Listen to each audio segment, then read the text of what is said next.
கோபம் வரும் பொழுதெல்லாம் வேதத்தை நம்முடைய வாயிலே உச்சரிக்க பழகி கொள்ள வேண்டும்.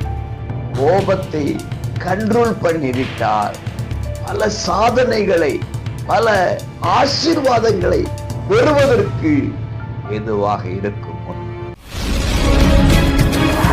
அன்புக்குரியவர்களே, மீட்பர் இயேசுவின் நாமத்திலே உங்களை மனதார வாழ்த்துகிறேன். கர்த்தர் உங்களை ஆசீர்வதிப்பாராக.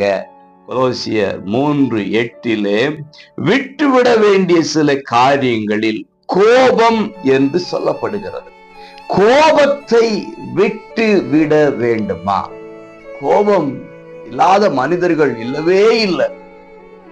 மிகுந்த சாந்த குணம் உள்ளவர்களும் கூட, மிகுந்த பொறுமை உள்ளவர்களும் கூட சில நேரங்களிலே கோபப்பட்டு விடுகிறார்கள், அல்லது சிலர் அவர்களை கோபப்படுத்தி விடுகிறார்கள். கோபம் கொண்டாலும் பாவம் செய்யாதிருங்கள் என்று வேதம் சொல்லுகிறது.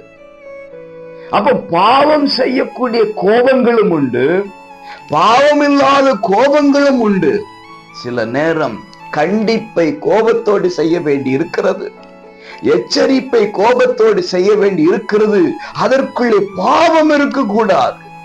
ஆகவே ஒரு சாந்த குணத்தை நாம் தரித்தவர்களாக இருக்க வேண்டும். கோபம் வரும் பொழுதெல்லாம் வேதத்தை நம்முடைய வாயிலே உச்சரிக்க பழகி கொள்ள வேண்டும்.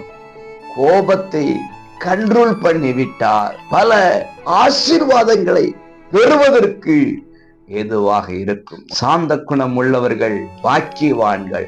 சாந்த குணத்தை பெற்று ஆசீர்வதிக்கப்படுங்கள். God bless you.